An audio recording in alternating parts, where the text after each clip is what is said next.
Hola, el día de hoy vamos a ver ganglios basales. Los ganglios basales son masas neuronales que están distribuidas por diferentes regiones del encéfalo, como en los hemisferios cerebrales, en el subtálamo y en el mesencéfalo.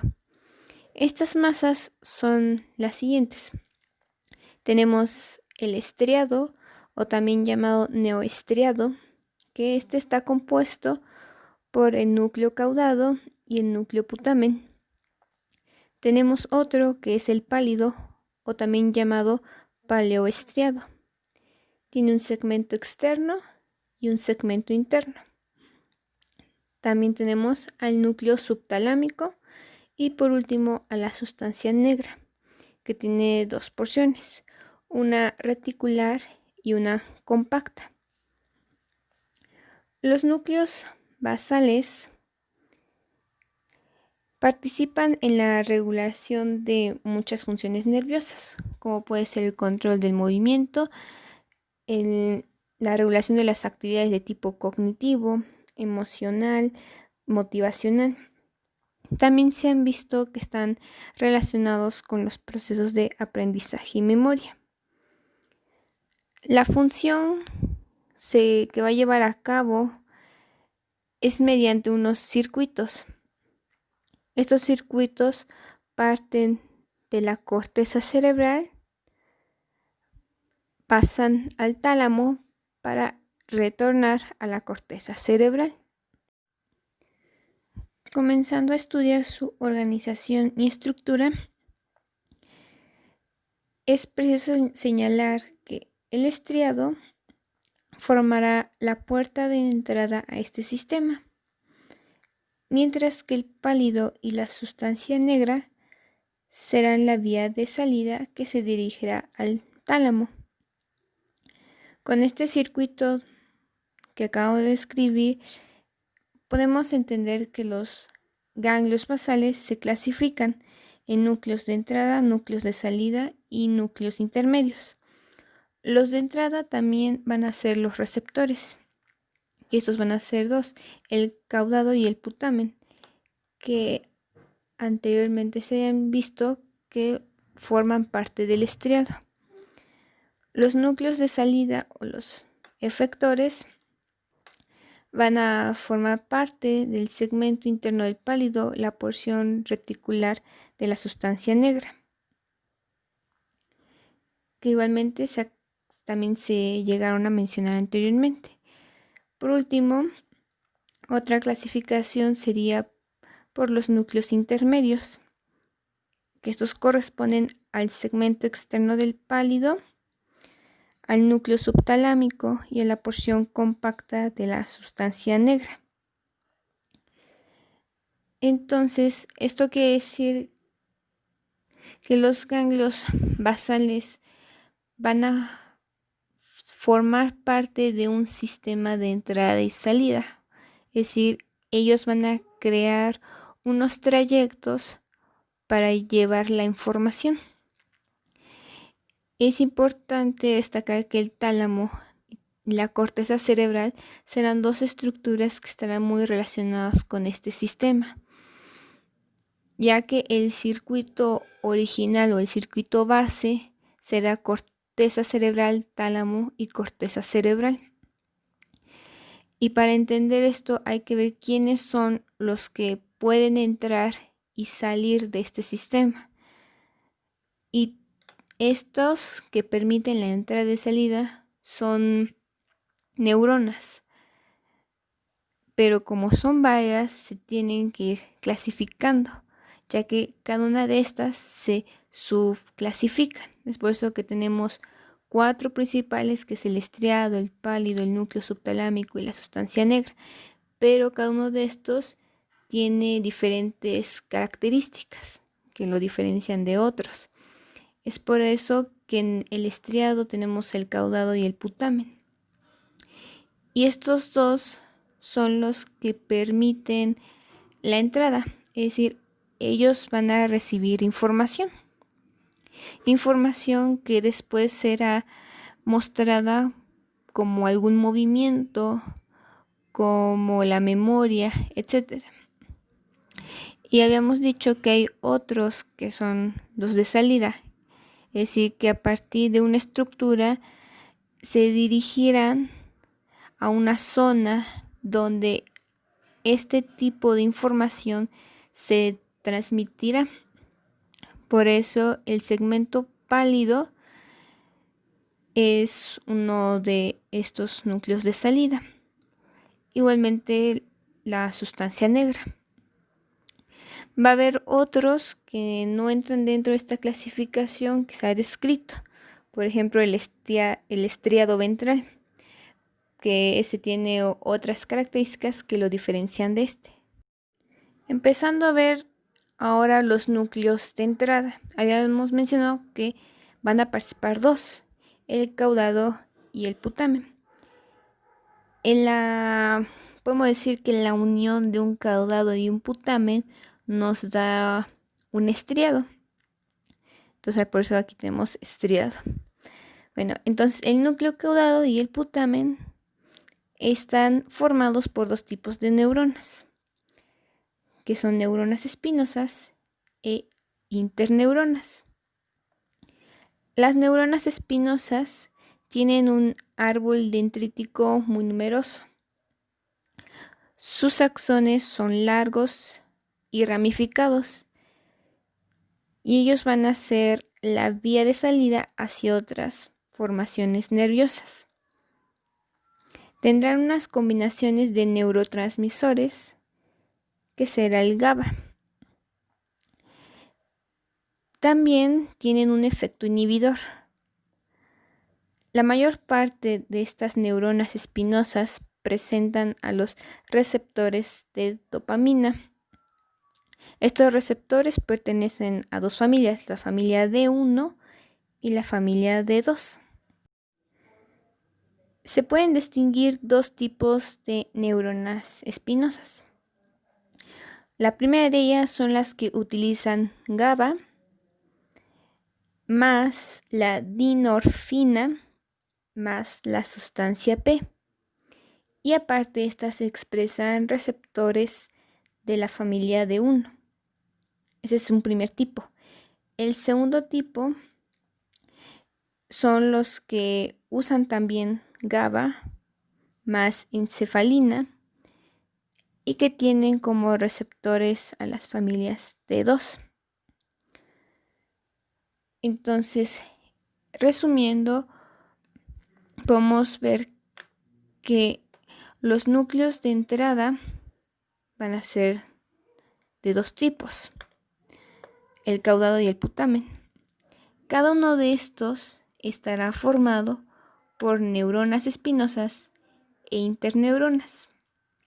Las neuronas espinosas son más complejas por su composición. Tienen un árbol dendrítico más grande, que incluso el axón manda vías de salida.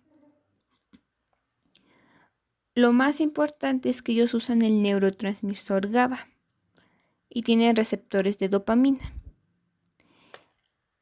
Las neuronas espinosas se dividen en dos: las que usan la dinorfina y las que usan la encefalina. E igualmente varía en sus receptores de dopamina, ya que uno usa D1 y otro usa D2. Por otro lado, las interneuronas son más simples. Podemos decir que son simples ya que únicamente establecen circuitos locales dentro del control del propio estriado. Podría decirse que las interneuronas únicamente se encuentran circulando dentro del estriado, no salen, no se relacionan con otras. En cambio, las neuronas espinosas sí, por su forma que es más compleja. Comenzando ahora con los núcleos de salida. A los núcleos de salida también los podemos llamar complejo GPISNR.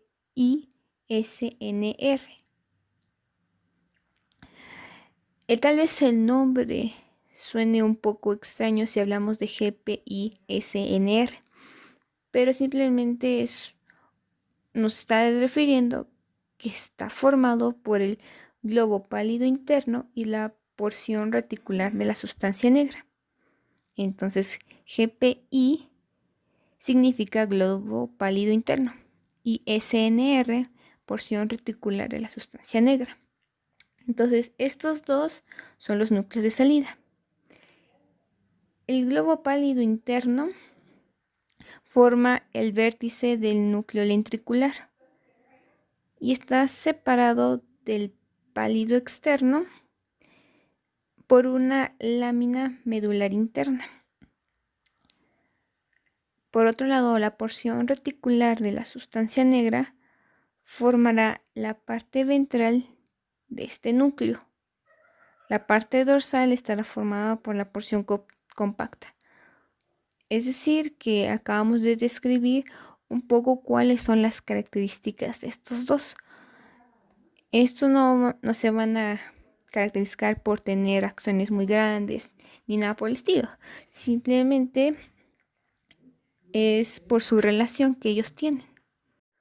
Lo que sí podríamos hacer una relación entre los núcleos de salida y los núcleos de entrada es que ambos utilizan como neurotransmisor el GABA y también tienen un efecto inhibidor. Ya hemos visto a los núcleos de entrada y los núcleos de salida.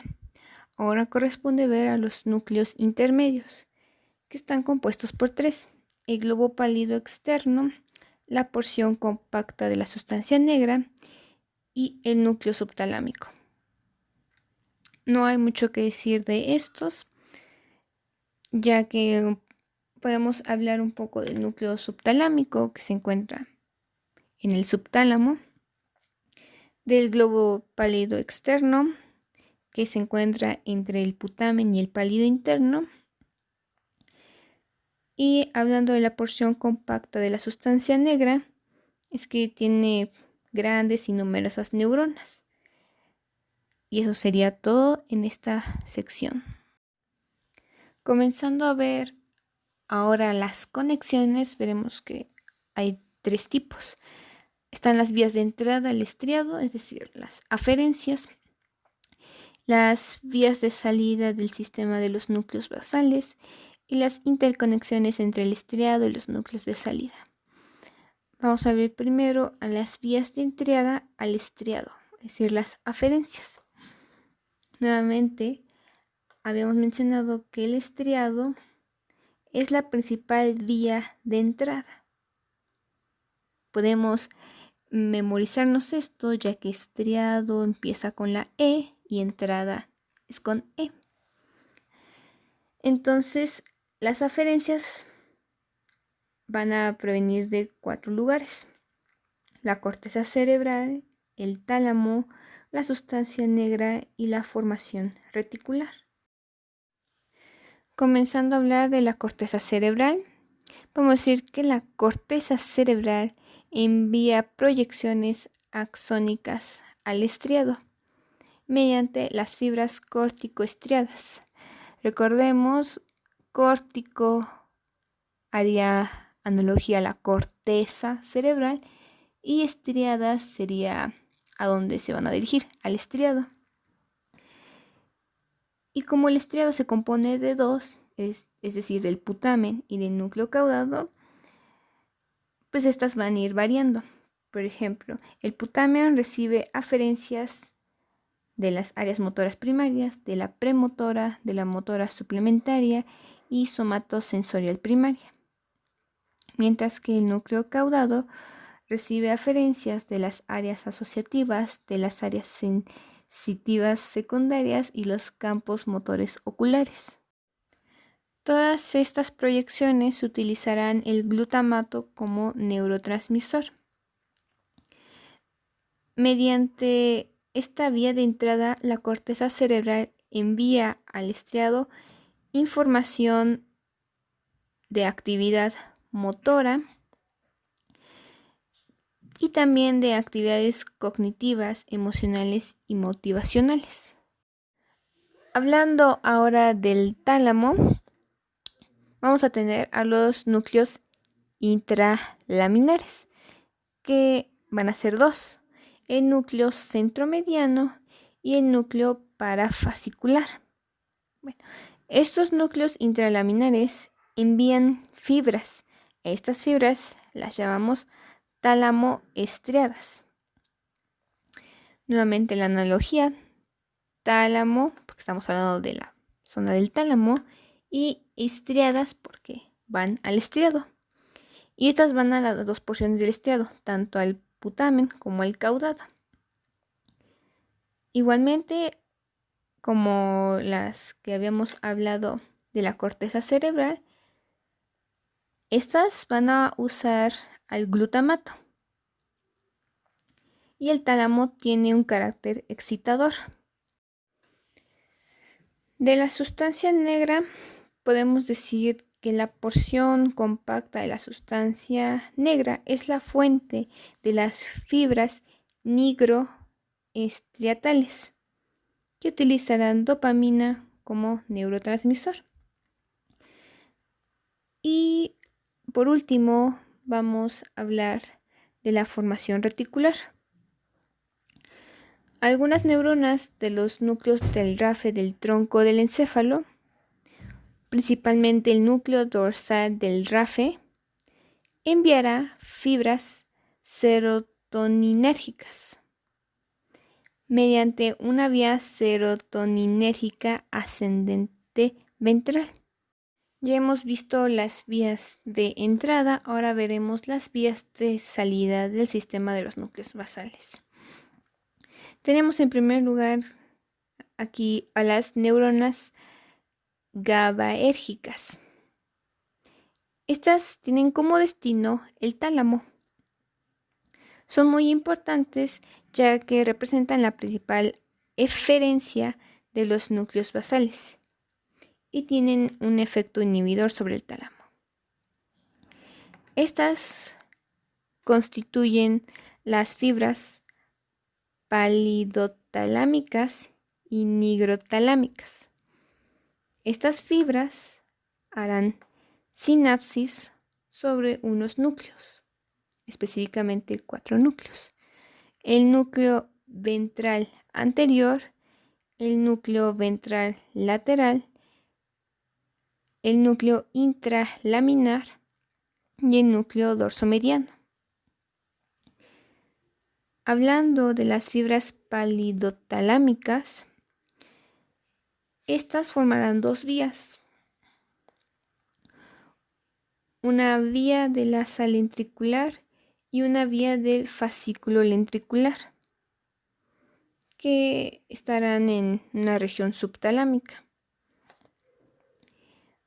En la sal lentricular, esta vía saldrá del globo pálido, va medialmente bajo la superficie ventral del núcleo subtalámico, luego se incurva hacia arriba hasta llegar al campo prerrúbico.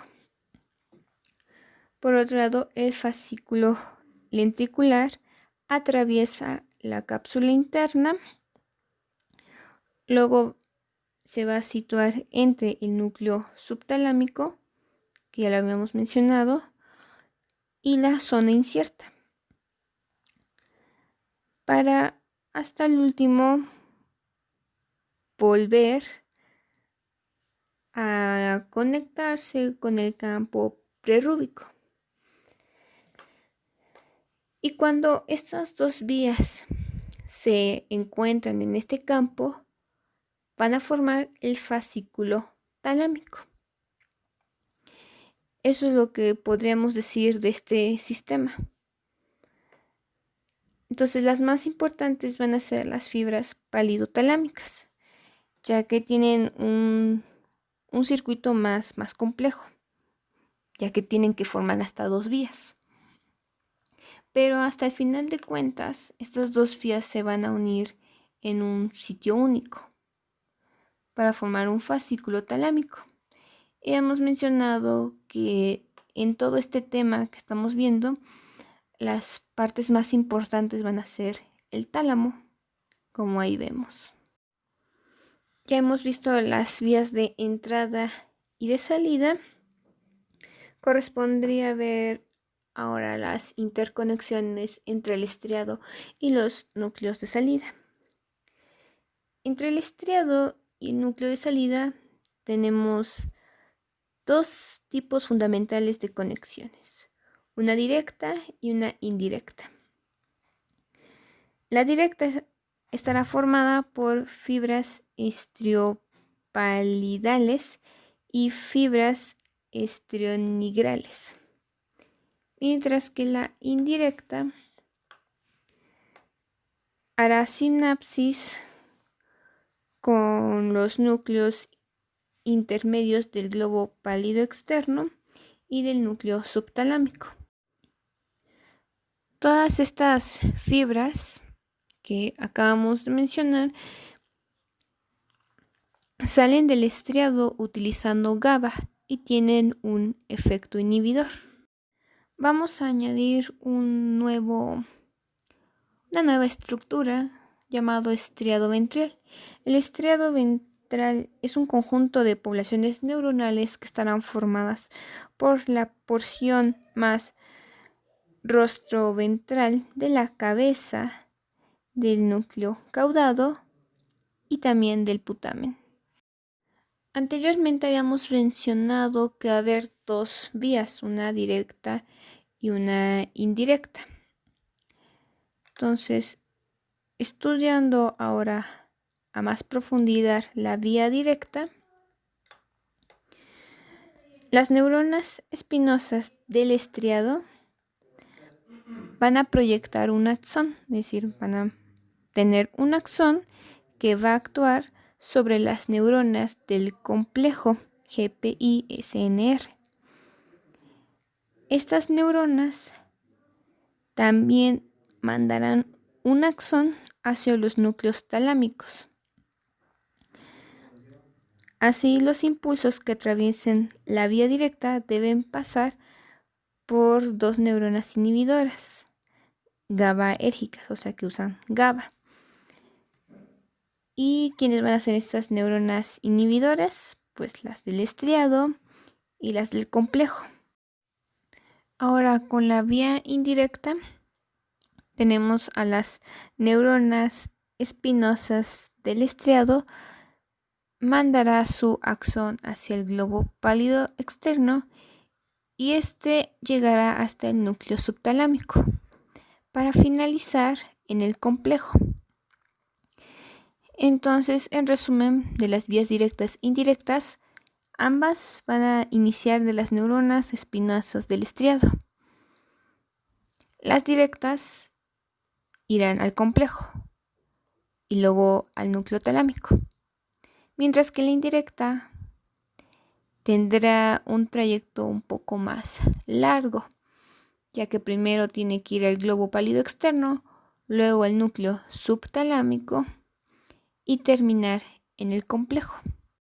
Hablemos un poco del efecto modulador de la porción compacta de la sustancia negra. La porción compacta de la sustancia negra tiene muchas células en su porción reticulada y sus neuronas van a sintetizar la dopamina. Este núcleo se encuentra interconectado con el estriado mediante fibras aferentes y eferentes. Y vamos a ver dos fibras, las estrionigrales. Estas vendrán de las neuronas espinosas GABAérgicas. Estas neuronas espinosas harán sinapsis con las neuronas dopaminérgicas y tienen un efecto inhibidor. A su vez, estas fibras nigroestriales también son dopaminérgicas, van a estar en todo el caudado y el putamen, haciendo una sinapsis con las neuronas espinosas. Entonces, en resumen de este efecto que se hace en la sustancia negra, tenemos dos fibras que tienen nombres algo similares, ya que tienen la palabra estrio y estría, nigrales, nigro. Entonces, viéndolo de esta manera, las que inician con es decir, las estrionigrales, van a iniciar en las neuronas espinales o espinosas, perdón. Estas neuronas espinosas que inician con la letra E, pues, corresponden a las fibras estrionigrales para hacer sinapsis con las neuronas dopaminérgicas. Ahora, si estamos hablando de las nigroestriales, va a ser como al revés de todo esto, ya que va de las dopaminérgicas, tendrán que ir al caudado y al putamen para hacer una sinapsis con las neuronas espinosas. Entonces, lo que tienen de similitud estas dos es que vamos a encontrar aquí a las neuronas espinosas y vamos a encontrar a las neuronas dopaminérgicas. De aquí proceden las espinosas y terminan en las dopaminérgicas. Mientras que las nigroestriales es al revés, empiezan de las dopaminérgicas, luego tienen que cruzar al caudado y el putamen para terminar en las neuronas espinosas.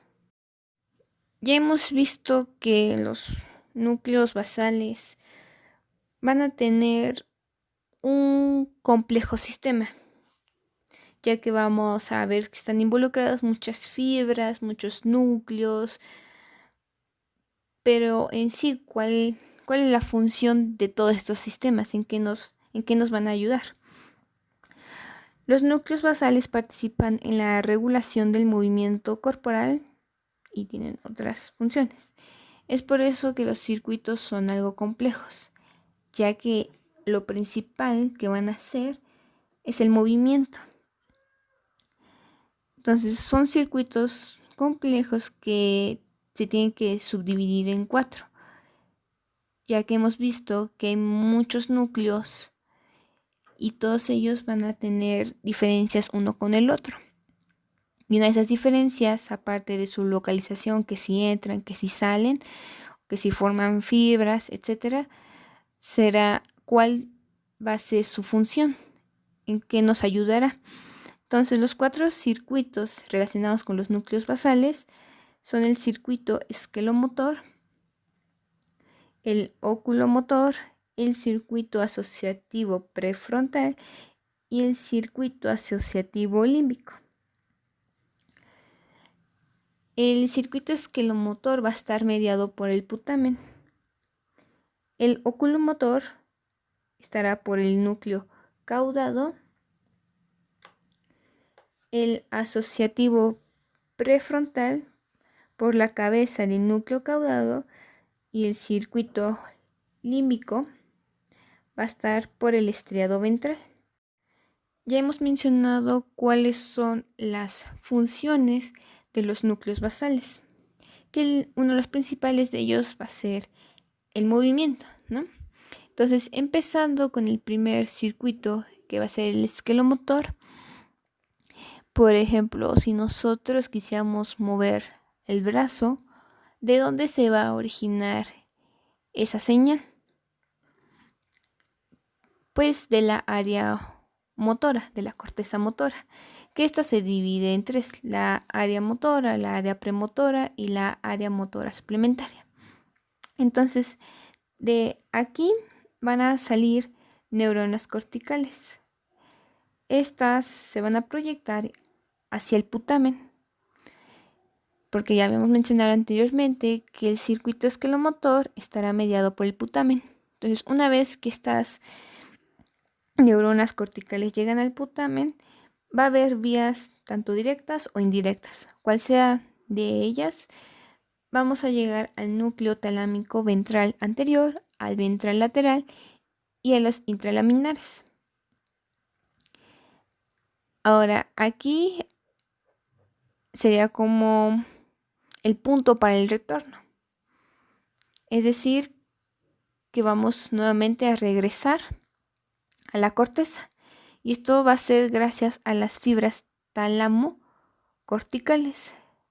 Nuevamente aquí podemos ver que podemos dividir esta palabra tálamo, porque estábamos en el tálamo, ¿no? Porque estamos en los núcleos talámicos. Entonces tenemos fibras tálamo y corticales porque vamos a ir hacia la corteza. Eso es del circuito esquelomotor. Ahora del circuito oculomotor.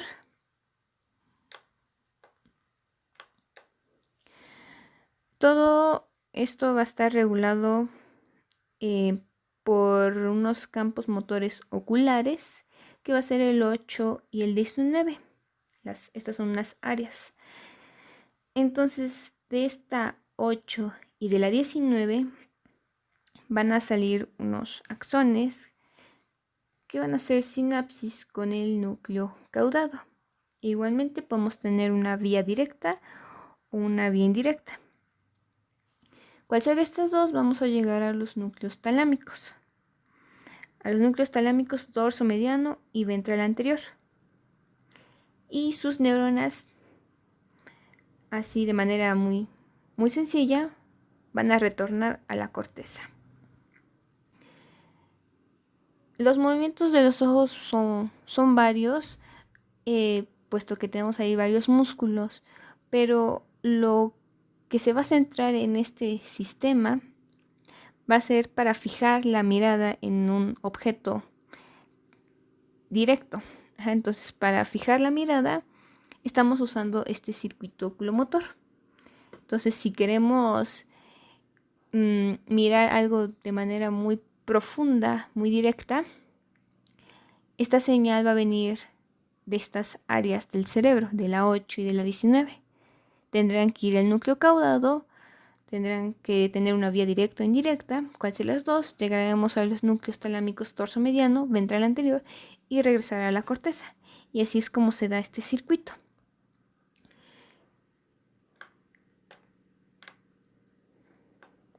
El otro es el circuito asociativo prefrontal. Este se origina en la corteza prefrontal, dorsolateral y orbitofrontal, es decir, la área 10, 11, 12, 46 y 47 del cerebro. Entonces, nuevamente, estas áreas van a mandar unos axones hacia el núcleo caudado. Y de ahí, nuevamente, directa o indirectamente, van a llegar hacia los núcleos talámicos ventral anterior y dorso mediano. Ellas no lo van a hacer de una manera rápida y sencilla, sino tiene que haber alguien que las ayude, unas fibras. Las fibras tálamo-corticales, que ya las habíamos mencionado en el esquelomotor. Entonces, las fibras tálamo-corticales tienen el trabajo en dos lugares. Tienen que trabajar con el esquelomotor y con el circuito asociativo prefrontal. Este circuito, ¿dónde lo podemos relacionar con la vida cotidiana? Con la memoria episódica. Esto es como por ejemplo cuando contamos una historia o resolvemos algún problema. Entonces, si contamos una historia, estamos usando este circuito asociativo prefrontal. El último es el control de las funciones emocional y motivacional. En otras palabras, el circuito asociativo límbico. Este, por su nombre, va a mediar la vida emocional y motivacional de las personas. Se va a originar en el área singular anterior, es decir, el área 24 y 25. Y estas van a proyectar sus axones al estriado ventral. Luego de estas tendrán que pasar al pálido ventral y de ahí al núcleo dorsomediano del tálamo. Y se va a cerrar todo este trayecto mediante las proyecciones tálamo-corticales. Y esas serían las principales vías. En resumen de estas, todas se van a originar de la corteza de diferentes regiones. Tendrán que ir a un punto intermedio que será alguna porción del tálamo, algún núcleo talámico. Vemos que hay dorsomedianos, ventral anterior y las del esqueleto motor y el circuito asociativo prefrontal y el asociativo límbico no van a regresar de manera rápida hacia la corteza, sino que tendrían que tener una ayuda, y esta va a ser por las fibras talamocorticales. Las únicas que lo hacen de manera directa va a ser la del oculomotor. Entonces, para resumir, los ganglios basales formarían parte de las redes neuronales que permiten mantener conductas adecuadas al contexto social y un tono afectivo en las relaciones interpersonales, ya que no solo únicamente involucran cosas motoras, sino también emocionales, motivacionales, etc.